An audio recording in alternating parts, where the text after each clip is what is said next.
Hello दोस्तों, स्वागत था आपका एसएस एग्ज़ाम यूट्यूब चैनल पे।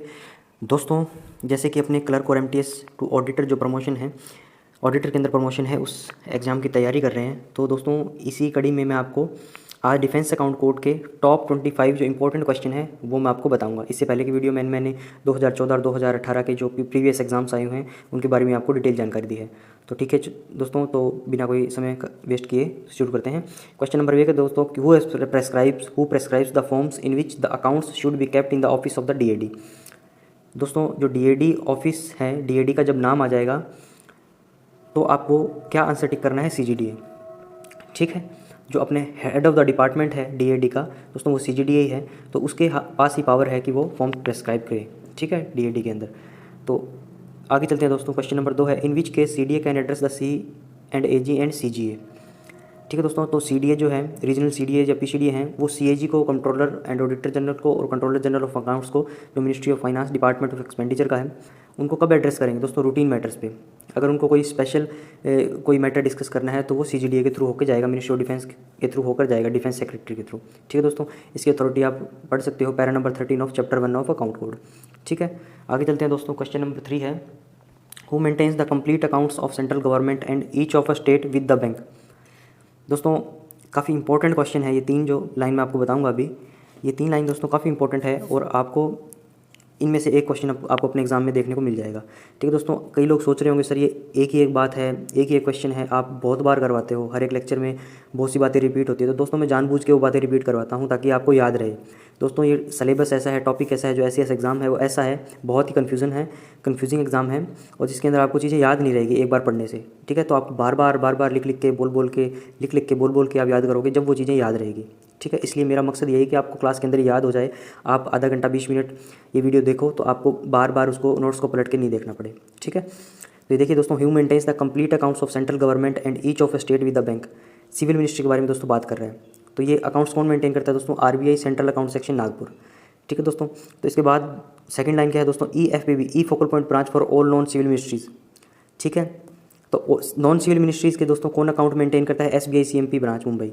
नॉन सिविल की बात आ जाए तो आपको मुंबई पहुंच जाना है। ठीक है, और सिविल मिनिस्ट्री की बात आ जाए तो आपको नागपुर पहुंच जाना है। ठीक है, इसके बाद दोस्तों all India consolidated compilation of defence services receipt and charges. Defence services की बात आ गई तो आपको EDP section of CGDA new Delhi को टिक करना है। ठीक है, ये EDP सेक्शन ऑफ CGDA बनाएगा all India consolidated compilation of defence services receipt and charger के। ठीक है, इसके बाद दोस्तों क्वेश्चन नंबर 4 है, all transactions and adjustments between central government and that of state are maintained.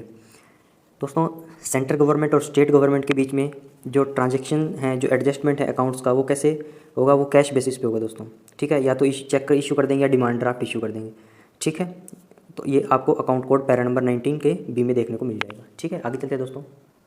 इसके बाद दोस्तों क्वेश्चन नंबर 5 जो है, transaction between defence and department of post, railway, department of supply in the ministry of commerce and ministry of external affair. ये कैसे दोस्तों, इनका settlement कैसे होगा, ये दोस्तों ये होगा थ्रू सेटलमेंट अकाउंट। दोस्तों, ये कैश बेसिस पे नहीं करते, अपने इन डिपार्टमेंट के साथ थोड़ा डिफेंस का अलग व्यवहार है। Department of post, railway, supply. ठीक है, क्यों दोस्तों, पोस्ट जो है दोस्तों और रेलवे जो है ये डिफेंस से बहुत जुड़े हुए हैं। रेलवे कैसे, मान लो कोई सामान ट्रांसफर करना है डिफेंस का एक जगह से दूसरे स्थान पर, तो दोस्तों अपने कैश पेमेंट नहीं करते उनको। ठीक है दोस्तों, उनका बुक डेबिट होता है। ठीक है, उनको अपने सेटलमेंट अकाउंट के थ्रू उनका अकाउंट अपने मेंटेन करते हैं। ठीक है, कुछ वो डिफेंस की सहायता लेते हैं, कुछ अपनी उनकी सहायता लेते हैं। ठीक है, तो ये इंटरचेंजेबल इनके अंदर चलता रहता है, तो इनको बोलते हैं दोस्तों थ्रू सेटलमेंट अकाउंट। ये आपको याद रखना है, इसकी अथॉरिटी है पैरा 19C चैप्टर 2। ठीक है, अकाउंट कोड के सारे अकाउंट कोड के दोस्तों, ये बार बार नहीं बोलूँगा मैं, पैरा नंबर आपको बताऊँगा, नहीं चैप्टर नंबर बता सकता हूँ। ठीक है, क्वेश्चन नंबर 6 पे चलते हैं, all payments on behalf of defence services are made either at treasury और बैंक चेक्स बाय होम। दोस्तों, जो पेमेंट जो करते हैं डिफेंस सर्विसेज के बिहाफ पे ट्रेजरी या बैंक के अंदर, वो कौन करता है, डीएडी के ऑफिसर्स करते हैं दोस्तों। ठीक है, इसके अंदर आपको पीसीडीए कुछ भी मतलब अलग ऑप्शन दिए होंगे, आर्मी से रिलेटेड, नेवी से रिलेटेड को ऑप्शन दिए होंगे, तो आपको डीएडी ऑफिसर्स इसमें क्लिक करना है। हम ही ऑथोराइज हैं दोस्तों डीएडी के ऑफिसर्स ही। ठीक है, पेमेंट करने के लिए। क्वेश्चन नंबर 7 है दोस्तों, how are accounts between the controllers settled. दोस्तों, डिफरेंट कंट्रोलर्स के बीच में, जैसे पीसीडी सदर्न कमांड और वेस्टर्न कमांड के बीच में, या सेंट्रल कमांड और साउथ वेस्टर्न कमांड में। ठीक है, तो इनके बीच में कैसे अकाउंट इनका सेटल कैसे होगा, कंट्रोलर्स, डिफरेंट कंट्रोलर्स के बीच में, तो दोस्तों इसको बोलते हैं थ्रू डिफेंस एक्सचेंज अकाउंट। ठीक है दोस्तों, डिफेंस एक्सचेंज अकाउंट क्या होता है, इसके अंदर दोस्तों एक ओरिजिनेटिंग सीडीए होता है, एक रेस्पॉन्डिंग सीडीए होता है। ठीक है, ये यहाँ से एक ट्रांजेक्शन को इनिशिएट करेगा, उसको ओरिजिनेटिंग बोलेंगे, और जिस जहाँ पे उसको वो ट्रांजैक्शन सेटल करनी है जिस कंट्रोलर के साथ, उसको रेस्पॉन्डिंग CDA बोलेंगे। ठीक है दोस्तों, तो मेनली दोस्तों ये क्लास 8 वाउचर में ऑपरेट होता है। क्लास 8 जो रिस्पॉन्डिंग जो होगा वो क्लास 8 वाउचर ऑपरेट करेगा। ठीक है, और आप जैसे नाम सुनते हो जैसे ID शेड्यूल जो है डिफेंस का, ठीक है, DID शेड्यूल जिसमें बनता है, तो डिफेंस इंटर डिपार्टमेंटल शेड्यूल बनेगा। ठीक है, कितने डिजिट का होता है? ये 15 डिजिट का दोस्तों। और 15 डिजिट कैसे कैसे होंगे ये आपको मैंने नीचे बताया हुआ है दोस्तों। पहला और दूसरा CDA को नंबर को डिनोट करेगा, तीसरा चौथा पाँचवा और छठा उसके सेक्शन नंबर को, किस सेक्शन से रिलेटेड है वो। ठीक है, और 7th डिजिट दोस्तों किसको डिनोट करेगा? क्लास ऑफ वाउचर को। और 8वां 9वां 10वां और 11वां 8 to 11 वाउचर नंबर को डिनोट करेगा, और 12वां और 13वां मंथ को, और 14वां और 15वां ईयर को। ठीक है दोस्तों, और ये जो मैंने बताया ओरिजिनिटी और रिस्पॉन्डिंग का कॉन्सेप्ट है, उसके इंडियन आर्मी फॉर्म IAF का फुल फॉर्म क्या है? Indian army form. ये भी आ सकता है आपके एग्जाम में, Indian army form 336 class 2 voucher दोस्तों। क्लास वाउचर दोस्तों याद है आपको, मैंने बताया था 1 2 3 4 5 6 8 और 9। ठीक है, cash voucher, cash account, transfer होगा सामान, रेलवे बिल्स। ठीक है, ट्रांसफर एंट्री, रेलवे बिल्स। तो इसके अंदर क्या है दोस्तों? क्लास 2 वाउचर तो है ट्रांसफर एंट्री। इस तीसरा मैंने बताया था ID, ये था सिविल का और ये था डिफेंस का। ठीक है, तो क्लास 2 और क्लास 8 वाउचर ऑपरेट होता है। रिस्पॉन्डिंग जो है वो इंटर डिपार्टमेंटल DID शेड्यूल बनेगा उसमें। ठीक है, और ये 15 डिजिट जो है इसको आपको याद रखना है। तो आप कैसे रखोगे दोस्तों? लास्ट के 4 डिजिट जो है मंथ और ईयर के हैं, इनको आप अलग कर दो और इसको ऐसे बांट दो, अलग कर दो, इसको 3 भाग कर दिए मैंने। लास्ट के 4 डिजिट जो हैं मंथ और ईयर के हैं, और पहले जो दोस्तों 6 डिजिट हैं वो CDA से रिलेटेड है। फर्स्ट और second CDA number, 3 4 5 6 section number उसका। और दोस्तों और बीच के जो 5 डिजिट बचे वो वाउचर, क्लास ऑफ वाउचर के हैं। 7th जो है क्लास ऑफ वाउचर, और ये है वाउचर का नंबर। ठीक है, ऐसे आपको याद रखो बांट के इसको। 6 पे कट लगाओ, फिर 12 से पहले, लास्ट में month year, CDA number, section number, class of voucher और वाउचर नंबर। ठीक है दोस्तों, आगे चलते हैं। आगे देखिए दोस्तों, defence services transactions in UK which are adjustable in India are passed through. दोस्तों डिफेंस सर्विसेज की जो ट्रांजैक्शंस है UK के अंदर, वो इंडिया के अंदर एडजस्ट होगी तो किसके थ्रू पास करेंगे दोस्तों? एक अकाउंट खोला गया है, उसका नाम है ILAC, inward London account current. ILAC जो इसकी फुल फॉर्म है इनवार्ड लंडन अकाउंट करंट, याद रखिए इसको। क्वेश्चन नंबर 9 है दोस्तों, who maintains the central general ledger. दोस्तों ये कौन करता है? CGA, controller general of accounts, ministry of finance, department of expenditure. Departmentalization 1976 के बाद इसका पद बना। इसकी अथॉरिटी है दोस्तों इसकी, पैरा नंबर 24 में जाओगे जब अकाउंट कोड के, तो आपको ये सीधा सीधा लिखा, ये लाइन सीधी सीधी लिखी मिल जाएगी। ठीक है, क्वेश्चन नंबर 10 पे चलते हैं दोस्तों, who prepares the annual finance accounts of all central government after closing of financial year. दोस्तों एनुअल फाइनेंस अकाउंट जब नाम आ गया, कंफ्यूज नहीं होना आपको, कौन बनाता है? सेंट्रल गवर्नमेंट का CGA। ठीक है, ये दोनों क्वेश्चन सेम ही हैं, बस आप थोड़ी सी लैंग्वेज चेंज है इनकी। ठीक है, आगे चलते हैं दोस्तों। क्वेश्चन नंबर 11 पे, who is the authority to open detail head. दोस्तों डिटेल हेड कौन ओपन कर सकता है? डिटेल हेड दोस्तों प्राइमरी यूनिट ऑफ अप्रोप्रिएशन है फॉर द डिफेंस सर्विसेज, मतलब जो मेन डिफेंस सर्विसेज जो काम है, जो लोकली कंट्रोल्ड हेड के रूप में है, वो डिटेल्ड हेड में करते हैं। ठीक है, तो अथॉरिटी कौन है दोस्तों इसके लिए? CGDA है, पर कंकरेंस किसकी लेनी पड़ेगी? MOD फाइनेंस की। ठीक है, तो दोस्तों जैसे कि अपने बात करिए डिटेल्ड हेड की, तो एक बार ये भी देख ही लीजिए, आपको रिवाइज हो जाएगा। कैसे याद रखना है दोस्तों? इसको भूल जाओ एक बार। पहले लिखना है 423 222, फिर लिखना है मेजर हेड, सब मेजर हेड, माइनर हेड, सब हेड, डिटेल्ड हेड और ऑब्जेक्ट हेड। और दोस्तों इसी से रिलेटेड क्या होगा? फंक्शन, मेजर हेड के लिए फंक्शन, सब मेजर हेड के लिए सब फंक्शन लगा दो, फिर MP minor head program, SS sub head scheme. ठीक है, फिर सब स्कीम लगा दो, सब लगा दो इसके आगे। ठीक है, आगे चलते हैं दोस्तों। आगे देखिए दोस्तों, क्वेश्चन नंबर 12 है, TA of military students under training with survey parties is debitable to. दोस्तों मिलिट्री स्टूडेंट्स का नाम आ गया तो आप ये मत समझिए कि इनका जो पेमेंट है, इनको जो TA है वो डिफेंस से मिलेगा या अदर आर्मी नेवी से मिलेगा। तो इसका दोस्तों आंसर आएगा सिविल डिपार्टमेंट। दोस्तों इनको TA जो है, ट्रैवलिंग अलाउंस जो है, वो सिविल डिपार्टमेंट ही पे करता है। ठीक है, आगे चले दोस्तों। क्वेश्चन नंबर 13 है, no formal transfer is required for correction of accounts if the amount does not exceeds. दोस्तों अगर कोई इनकरेक्ट एडजस्टमेंट हो जाता है, मान लो आपको किसी हेड, कोड हेड में पैसा जमा करना था और आपने उसको गलती से किसी और कोड हेड में जमा कर दिया। ठीक है, तो उस अकाउंट को आपको करेक्ट करना है। ठीक है, तो किस कंडीशन में करेक्ट नहीं करना? अगर वो ट्रांजैक्शन 10 रुपये से कम का है तो आपको उसको वैसे ही पड़े रहने देना है, उसको no require for the correction of that account. ठीक है, तो इसका आंसर आएगा 10 रुपये। ठीक है, इसकी अथॉरिटी कहाँ है दोस्तों? अकाउंट कोड के चैप्टर 3 में पैरा 68 में जाओगे, टॉपिक मिलेगा करेक्शन ऑफ अकाउंट, उसमें जाके देख सकते हो आप, साफ साफ लिखी हुई है ये लाइन। आगे चलते हैं दोस्तों। क्वेश्चन नंबर 14 है, rectification of incorrect adjustment in punching media signed by WO of up to which limit. दोस्तों इनकरेक्ट एडजस्टमेंट हो गया पंचिंग मीडिया के अंदर, तो WO की कितनी पावर है दोस्तों? कितने लाख तक वो कर सकता है इसको साइन, इनकरेक्ट एडजस्टमेंट को? दोस्तों WO को कोई पावर नहीं दी गई है, no power is assigned to WO for rectification. दोस्तों ये पढ़ रहे हो तो अकाउंट कोड का पैरा नंबर 72 जो है उसके अंदर नॉर्मल ट्रांसफर एडजस्टमेंट और रेक्टिफिकेशन ऑफ इनकरेक्ट एडजस्टमेंट के लिए कुछ लिमिट्स दी गई है। इनको आप एक बार देख लीजिए, ये क्वेश्चन इसमें से बन सकता है क्वेश्चन आपके। ठीक है, तो आपके लिए पढ़ देता हूँ एक बार। नॉर्मल ट्रांसफर एडजस्टमेंट है दोस्तों WO से ऊपर सेक्शन ऑफिसर जो है A आर्मी के लिए, तो अप टू 5 लाख 5 लाख तक दोस्तों SO करेगा। WO की पावर कितनी दोस्तों 25 लाख तक। AO SAO की 1 करोड़, ACDA DCDA के 5 crore, joint CDA additional CDA के 10 करोड़ और CDA और PCDA जो दोस्तों एक्सीडिंग 10 करोड़, 10 करोड़ से ज़्यादा CDA PCDA करेंगे। और दोस्तों इनकरेक्ट एडजस्टमेंट हो गया, उसमें रेक्टिफिकेशन करना है आपको। तो WO को तो कोई पावर नहीं दी गई। उसके बाद दोस्तों AO और SAO को है दोस्तों 25 लाख तक, फिर ACDA DCDA को दोस्तों 1 करोड़ तक, जॉइंट CDA और एडिशनल CDA को 5 करोड़ तक। ठीक है, उसके बाद दोस्तों CDA और PCDA को 5 करोड़ से ज़्यादा की पावर दी गई है, इनकरेक्ट एडजस्टमेंट हो जाए दोस्तों। समझ में आ रहा है आपको? आगे चलते हैं दोस्तों क्वेश्चन नंबर 15 पे। ये देखिए क्वेश्चन नंबर 15 दोस्तों, how much compensation for any inter department adjustment will be necessary on account of damage caused accidentally by one department to another. दोस्तों कितना कंपनसेशन देना पड़ेगा इंटर डिपार्टमेंटल एडजस्टमेंट में अगर कोई एक डिपार्टमेंट जो है दूसरे का डैमेज कर दे। ठीक है दोस्तों, इसका आंसर आएगा नो कंपनसेशन। एक्चुअली में दोस्तों क्वेश्चन क्या है, मान लो 2 डिपार्टमेंट है, मान लो 2 सेंट्रल गवर्नमेंट के डिपार्टमेंट हैं, मान लो CPWD डिपार्टमेंट है। ठीक है, उसने अपनी बिल्डिंग किसी दूसरे डिपार्टमेंट को दे रखी है, किसी ने हायर कर रखी है, मान लो उसको गलती से उसमें डैमेज हो गया। ठीक है, तो उसको कुछ कंपनसेशन देना पड़ेगा जितने उसको रेंट पे लिया गया है। ठीक है, तो उसको दोस्तों कोई कंपनसेशन नहीं देना उसको। ठीक है, तो इसकी अथॉरिटी का है दोस्तों, पैरा नंबर 77 का नोट 3 पढ़ोगे जब अकाउंट कोड का, तो आपको ही पता चल जाएगा। तो दोस्तों इसमें एक क्वेश्चन और भी बनता है, वो मैंने इंक्लूड किया है। Defence services be required to pay rent for building of central civil department. दोस्तों अगर डिफेंस सर्विसेज जो हैं, अगर उसको कोई सेंट्रल सिविल डिपार्टमेंट की बिल्डिंग हायर कर लेता है तो उसको क्या उसको रेंट देना पड़ेगा? नो दोस्तों, नो रिक्वायर्ड है। तो इसी पैरा का दोस्तों नोट 3 में तो ये बात लिखी गई है और नोट 1 में जाओगे तो ये बात लिखी गई है। ठीक है, ईजी है, बस याद रखने की चीज़ है, वो कुछ नहीं है।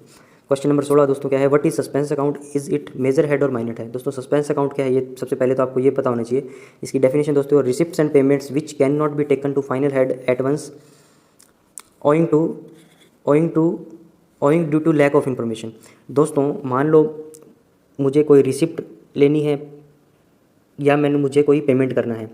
ठीक है, उसका मुझे फाइनल कोड हेड नहीं पता, और वो किस वजह से हो सकता है दोस्तों, मुझे लैक ऑफ इन्फॉर्मेशन है। ठीक है, मुझे नहीं पता कि उसको कहाँ उसको मैंने सेटलमेंट करना है। ठीक है, तो एक बार मैं दोस्तों उसको सस्पेंस अकाउंट में ले लूँगा जो कि एक मेजर हेड है 8658। और जब मुझे दोस्तों उस टास्क की कंप्लीट जानकारी हो जाएगी कि मुझे किस मेजर हेड में इसको ट्रांसफ़र करना है, तो तब मैं उसको सस्पेंस अकाउंट से निकाल के उस अकाउंट के अंदर मैं सेटल कर दूँगा। ठीक है, तो पंचिंग मीडिया बनाएंगे जब मैं आपको बताऊँगा दोस्तों कि उसको कैसे माइनस रिसिप्ट करके उसको प्लस रिसिप्ट करना है, प्लस चार्ज करके उसको माइनस चार्ज करना है। ठीक है, सस्पेंस अकाउंट को कैसे ऑपरेट करते हैं। ठीक है दोस्तों, और जो लोग मेन ऑफिस में काम कर रहे हैं मान लो PCDA या CDA के अंदर, तो उनको ये चीज़ें पता होगी।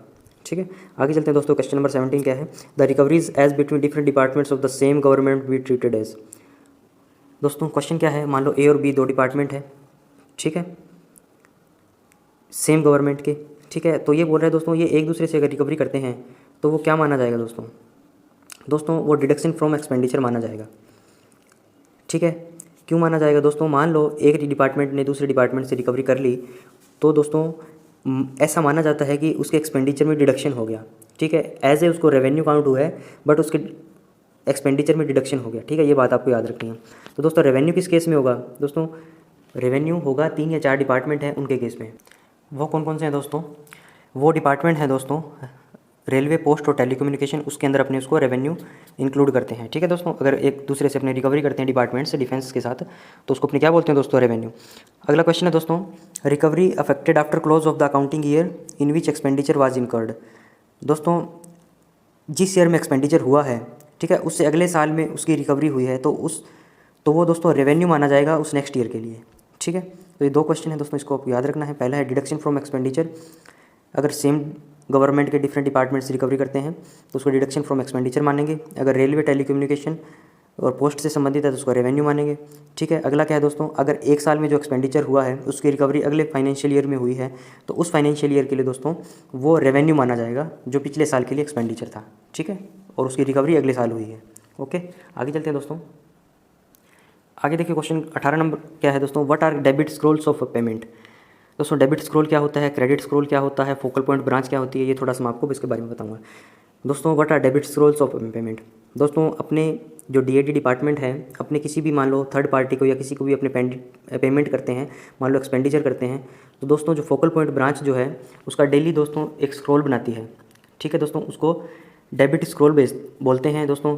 और उसके ऊपर दोस्तों cheque with number, date and amount लिखा होता है। मान लो किसी की फेवर में चेक इशू किया, मान लो क्योंकि गवर्नमेंट के खाते से दोस्तों डेबिट हो गया ना पैसा, इसलिए उसको डेबिट स्क्रॉल बोलते हैं। ठीक है, तो चेक नंबर लिखा होगा, डेट लिखी होगी और अमाउंट लिखी होगी। बनाता कौन है दोस्तों? Focal point branch. और फोकल पॉइंट ब्रांच इसको बनाकर पीसीडीएस सीडीए को भेज दिया। ठीक है दोस्तों। और ऐसा ही क्रेडिट स्क्रॉल होगा। क्रेडिट स्क्रॉल है मतलब किसी ने एमआरओ जमा करवाया है, तो उसमें MRO with depositors name and amount, कितने रुपए का एमआरओ जमा करवाया है, किसने जमा करवाया है और किसके फेवर में जमा करवाया है। ठीक है दोस्तों, तो उसको क्रेडिट स्क्रॉल बोलते हैं या स्क्रॉल ऑफ रिसिप्ट बोलते हैं। ठीक है, तो आपको एक बात याद रखनी है, डेबिट स्क्रॉल और credit scroll focal point branch बनाता है, और फोकल पॉइंट ब्रांच जो है रीजनल पीसीडीए के कंसर्न अकाउंट सेक्शन को भेजता है।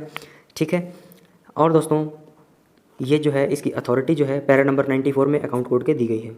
ठीक है, debit scroll cheque number with date and amount, credit scroll credit मतलब पैसा आया, MRO with depositors name and amount, FPB बनाता है दोस्तों और send them to PCDA CDA. अगला क्वेश्चन क्या है दोस्तों? FPB has been introduce in the MOD when. दोस्तों फोकल पॉइंट ब्रांच कब इंट्रोड्यूस हुआ? दोस्तों फोकल पॉइंट ब्रांच जो है 1 अक्टूबर 1993 को हुआ। दोस्तों गांधी जी के एक जन्मदिन से एक दिन पहले और 93 ऐसे आपको याद रखना है। ठीक है, गांधी जी के जन्मदिन से, गांधी जी के बर्थडे से एक दिन पहले। ठीक है, और 1993 में किसी का बर्थडे याद कर लो, किसी का 1993 में बर्थडे आता हो तो। ठीक है, अगला क्वेश्चन नंबर 20 है दोस्तों, which section prepare the schedule 3। दोस्तों सेक्शन पता होने से पहले आपको शेड्यूल 3 के बारे में पता होना चाहिए। शेड्यूल 3 है क्या दोस्तों? Schedules of monthly drawings is known as schedule 3। दोस्तों जितनी भी पेमेंट होती है, मान लो कोई अपने पीसीडीए है, सीडीए है या अकाउंट्स ऑफिस है, वो उसका जो ऑडिट सेक्शन है वो पेमेंट करता है किसी भी थर्ड पार्टी को, किसी भी वाउचर या बिल के अगेंस्ट, तो दोस्तों वो डीपी शीट्स बनाता है, डेली पेमेंट शीट। और दोस्तों वो डेली पेमेंट शीट जो है बना के वो डी सेक्शन को फॉरवर्ड कर देता है। और डी सेक्शन दोस्तों मंथली जो है एक शेड्यूल 3 प्रिपेयर करता है, और वो शेड्यूल 3 दोस्तों वो अकाउंट सेक्शन को भेजता है फॉर द लिंकिंग। तो मेनली आपको ये याद रखना है, शेड्यूल 3 जो है दोस्तों डी सेक्शन बनाता है, डिसबर्समेंट सेक्शन बनाता है, जो कि पेमेंट करने के लिए मेन डी सेक्शन बना हुआ है। ठीक है, और दोस्तों ये इसका फॉर्म नंबर क्या है दोस्तों? इंडियन आर्मी फॉर्म सीडीए 345 है। और इसके अंदर दोस्तों शेड्यूल 3 के अंदर voucher number, cheque number will be shown against each item. दोस्तों मान लो 50,000 की पेमेंट हुई है किसी बिल के अगेंस्ट, तो वो 50,000 अमाउंट और किस वाउचर के रिगार्डिंग और उसका चेक नंबर, किस चेक के थ्रू वो पेमेंट हुई है, तो उसकी पूरी डिटेल शेड्यूल 3 के अंदर रहती है। ठीक है, आगे चलते हैं दोस्तों क्वेश्चन नंबर 21 पे। अगला देखिए दोस्तों, अगला है 21 क्वेश्चन, डीपी शीट्स क्या होता है? अभी जो मैंने बताया डेली पेमेंट शीट, दोस्तों ये जो है डेली पेमेंट शीट जो है अथॉरिटी है for D section to issue a cheque. ठीक है, कोई भी बिल पास हो गया, मान लो इसने कर दिया, मान लो ऑडिट सेक्शन ने कोई बिल पास कर दिया, तो उसकी डेली जो है वो एक शाम को डीपी शीट बनाते हैं और उसको डी सेक्शन को भेजते हैं पेमेंट करने के लिए। दोस्तों पेमेंट डी सेक्शन ही करता है, डिसबर्समेंट सेक्शन जिसको बोलते हैं। और कोई भी सेक्शन जो है अपने एरिया अकाउंट ऑफिस या सीडीए के अंदर पेमेंट नहीं करते, डी सेक्शन पेमेंट करता है। तो ऑडिट सेक्शन जो है डीपी शीट बनाएगा और उसको डी सेक्शन को फॉरवर्ड कर देगा फॉर पेमेंट। ठीक है, उसके लिए अथॉरिटी है, ठीक है, कि इसके फेवर में एक चेक इशू कर दे। दोस्तों इनके ऊपर कंसेक्यूटिव जो है डीवी नंबर लिखा होता है, डिस्बर्समेंट वाउचर नंबर। ठीक है, एक इसकी क्वालिटी ये होगी, ये ऑडिट सेक्शन प्रिपेयर करता है, ऑडिट सेक्शन डीपी शीट बना के डी सेक्शन को फॉरवर्ड करता है। ठीक है दोस्तों, आगे क्या है दोस्तों? क्वेश्चन नंबर 22, ये समझ में आया ना आपको? इजी है दोस्तों, आ सकता है ये भी आपके एग्जाम में कि भी डीपी शीट क्या है, इसके ऊपर कौन सा नंबर लिखा होता है। ठीक है, तो ये चीज़ है। अगला दोस्तों, how many years is the limitation for recovery by contractor of security deposit from the government from the date of deposit. दोस्तों कोई भी कॉन्ट्रैक्टर है, उसने सिक्योरिटी डिपॉजिट करवा रखी है गवर्नमेंट के अंदर, ठीक है, तो उसके लिए दोस्तों उसकी रिकवरी वो कब तक कर सकता है उस सिक्योरिटी की? मतलब उसने सिक्योरिटी जमा करवाई, भाई वापस तो देनी पड़ेगी। सिक्योरिटी क्या होती है? मान लो मैंने मकान किराए पे लिया, तो मैंने मकान किराए के लिए सिक्योरिटी ले ली, मेरे मकान मालिक ने 5,000 रुपये, कोई तोड़ फोड़ हुई तो मैं लास्ट में आपको काट दूँ, मतलब जितना भी आपका एक्सपेंडिचर होगा इसमें से कट करके आपको दे देंगे। ठीक है, अगर कुछ वैसा नहीं हुआ तो कोई कुछ भी मान लो एक्सपेंडिचर मैंने तोड़ फोड़ नहीं की तो 5,000 रुपये मुझे वापस मिल जाएंगे। तो वही है कि कोई कॉन्ट्रैक्टर ने सिक्योरिटी जमा करवाई और गवर्नमेंट से उसको वापस लेनी है, तो उसका टाइम पीरियड कितना है दोस्तों? मैक्सिमम 30 साल तक दोस्तों उसको वापस ले सकता है वो। ठीक है, ये इसकी टाइम लिमिट दी गई है। उसकी अथॉरिटी दोस्तों आप कहाँ देखोगे? Para number 255 of account code. Question number 23 पे चलते हैं दोस्तों, which accounts of a financial year kept open after 31 मार्च। दोस्तों कौन से अकाउंट जो हैं फाइनेंशियल ईयर खत्म होने के बाद भी 31 मार्च के बाद भी खोले रखे जाते हैं? तो दोस्तों उनका नाम है मार्च सप्लीमेंट्री या सप्लीमेंट्री 1, मार्च सप्लीमेंट्री करेक्शन या सप्लीमेंट्री 2। ये दोस्तों पैरा नंबर 29 में आपको देखने को मिल जाएगा। दोस्तों ऐसा क्यों है कि अपने को 31 मार्च के बाद भी अकाउंट खोलने पड़, मतलब ये मार्च सप्लीमेंट्री अकाउंट खोलने मतलब इनकी नीड है? तो दोस्तों ऐसा क्यों है? क्योंकि बहुत सारे अकाउंट जो हैं दोस्तों अपने, तो वो 31 मार्च तक सेटल नहीं हो पाते। तो उन सारे अकाउंट को सेटल करने के लिए 15 दिन का टाइम और दिया गया है आपको। 15 अप्रैल तक मैक्सिमम आप इन अकाउंट्स को सेटलमेंट कर दीजिए। ठीक है, आगे चलते हैं दोस्तों क्वेश्चन नंबर 24 पे। दोस्तों क्वेश्चन नंबर 24 क्या है, who exercise the power of reappropriation between different minor heads under a major head. दोस्तों मेजर हेड के नीचे जो है माइनर हेड जो हैं उनके बीच में दोस्तों रीअप्रोप्रिएशन करना है, तो इसकी पावर किसको दी गई है दोस्तों, गवर्नमेंट ऑफ इंडिया को। ठीक है, सीधा सीधा आपको याद रखना है। अथॉरिटी क्या है दोस्तों, पैरा नंबर 232 पॉइंट नंबर 6 आप पढ़ोगे तो इसमें आपको मिल जाएगा। आगे है दोस्तों, who exercise the power of reappropriation between the sub head within the minor head. दोस्तों माइनर हेड से नीचे की अगर बात करेंगे अपने सब हेड की, तो उसके अंदर दोस्तों MOD भी अथराइज है उसको रीअप्रोप्रिएट करने के लिए उनको। ठीक है, और आप पूछोगे दोस्तों रीअप्रोप्रिएशन क्या होता है सर, तो दोस्तों रीअप्रोप्रिएशन जो है एक हेड ऑफ अकाउंट से दूसरे हेड ऑफ अकाउंट्स में उनको ट्रांसफ़र करना किसी भी अमाउंट को। ठीक है, तो उनको the transfer between the one head of accounts of to another head of account is called the reappropriation of accounts. ठीक है, तो दोस्तों इसकी अथॉरिटी भी 232 के पॉइंट नंबर 5 में आपको मिल जाएगी। तो दोस्तों आज अपने टॉप 25 क्वेश्चन जो है अकाउंट कोड के डिस्कस करें हम। आगे दोस्तों मैं आपको ऑडिट कोड OM1, OM2 और डिफेंस सर्विस एस्टीमेट, दोस्तों ये 4 जो है पेपर, 4 मैनुअल्स जो हैं, टोटल 5 थे अकाउंट कोड से। इससे रिलेटेड अपनों ने कुछ पढ़ लिया 25 क्वेश्चन, इनसे रिलेटेड भी दोस्तों मैं 25 या 30 सवाल सबसे रिलेटेड मैं आपको करवाऊंगा। ठीक है, तो एक बार जो अपने 70 नंबर का पेपर होगा उससे अपने लगभग जैसे 35 सवाल आएंगे, तो अपने ये मैं आपसे उम्मीद करता हूँ कि आप 25 से 30 सवाल अटैम्प्ट कर लो, मान लो उसमें सही। ठीक है, मान लो 28 सवाल भी अटैम्प्ट हो गए अपने अच्छे, 28 का डबल करोगे तो 56 नंबर आपके उसमें आ जाएंगे। आपको प्लस 4 नंबर ही चाहिए पास होने के लिए। ठीक है, तो आप मैक्सिमम, इसलिए मैं इसके ज़्यादा जोर दे रहा हूँ कि आप इन पे मान लो बहुत ईजी है, एक टिक करते ही आपको 2 नंबर मिल जाएंगे। ठीक है दोस्तों, तो कल संडे है, तो कल मैं आपको जो इसका सेकंड पोर्शन है, जो 6 क्वेश्चन आएंगे 5-5 नंबर के, जो 30 नंबर के आएंगे दोस्तों, तो उनके बारे में मैं आपको जितना पहले तो 2014 और 2018 के जो पेपर हैं उनके क्वेश्चन, जो 20 क्वेश्चन है वो आपको मैं करवाऊँगा।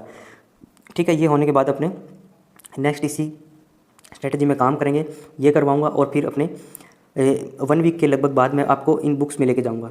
ठीक है, तो इंपॉर्टेंट पैराज और अपने कॉन्सेप्ट इनके पढ़ेंगे।